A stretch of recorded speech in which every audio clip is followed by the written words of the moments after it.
Parker's history began in 1918 when a 33-year-old engineer named Arthur Parker founded the Parker Appliance Company. In Cleveland, Ohio, Mr. Parker developed a unique braking system for trucks and buses. Although the beginning years were tough, Arthur Parker and his family persevered. The same ambition and engineering spirit that brought the company through the early years are still what drives Parker today. The sky was the limit for the frenzied growth of the 1920s. Skyscraper architects and daring aviators of the age were kindred spirits of entrepreneurs like Arthur Parker, who aspired to find new directions and better ways for industry to advance.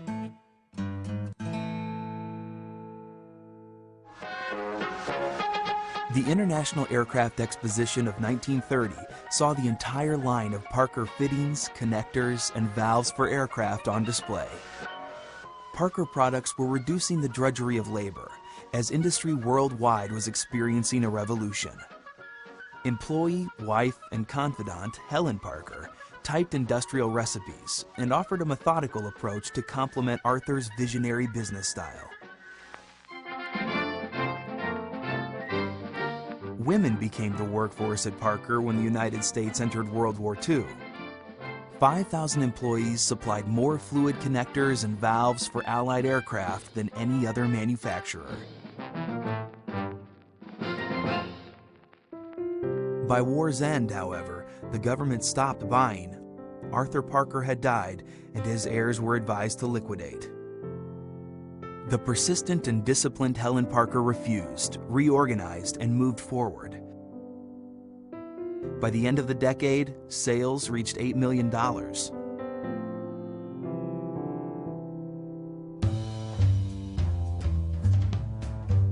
Parker rode the post-war boom of the 50s. Technology was reducing time and distance, and Parker was keeping pace. Boasting 9 divisions in the Midwest and California and applying its new strategy of growth through acquisition, Parker Appliance acquired Hannafin Corporation in 1957. With Hannafin came new cylinder and valve products and a new corporate name.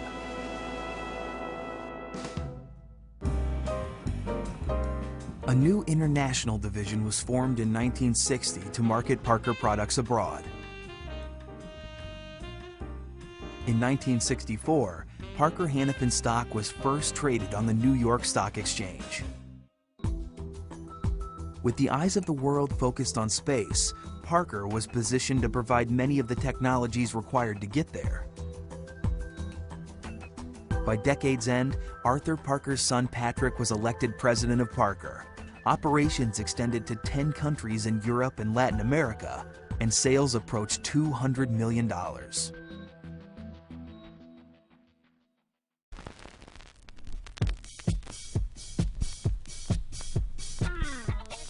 In the same decade that saw successful Moon and Mars missions, Parker technologies to farm, mine, and move the Earth, as well as explore the depths of oceans and outer space, proved more than fads by adding value to human endeavors.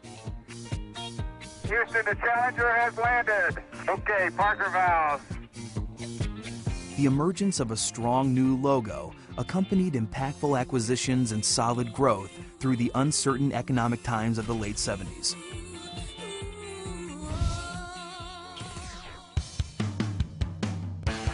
The flags on the cover of the employee magazine Parker World symbolize Parker's commitment to international growth throughout the 1980s.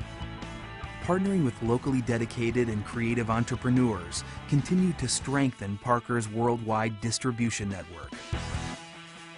36 acquisitions were made during the 80s, filling critical product gaps and establishing Parker in global filtration markets.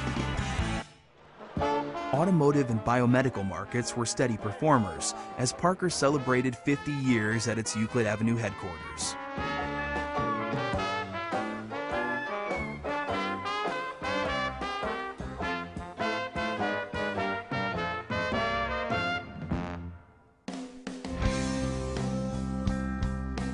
During the 90s, Parker's global organization extended to more than 30 countries, and an Asia-Pacific headquarters was established in Hong Kong.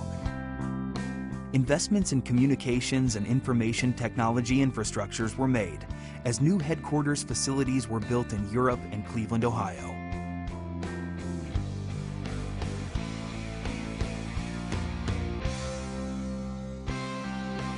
A growing retail presence around the world and the Hose Doctor on-site maintenance program contributed to a revolution of innovative value-added services. Parker CEO Dwayne Collins drove much of the global reorganization as sales nearly doubled and earnings quadrupled under his leadership. And in 1997, the first Parker.com was launched.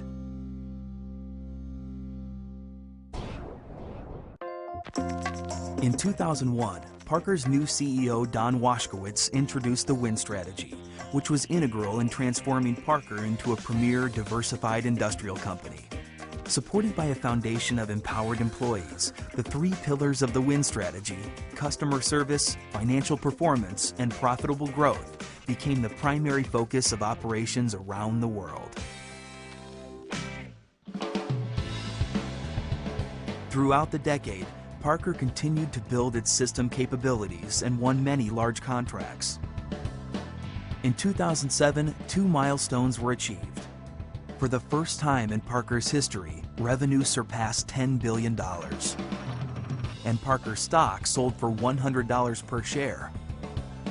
Soon after, a stronger, more unified Parker brand presence emerged, with a renewed focus on improving customers' productivity and profitability, which was reflected in the new tagline, "Engineering Your Success."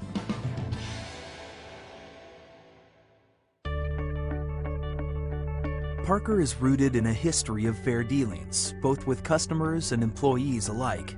And by remaining committed to this tradition, Parker will continue making meaningful differences in communities all around the world.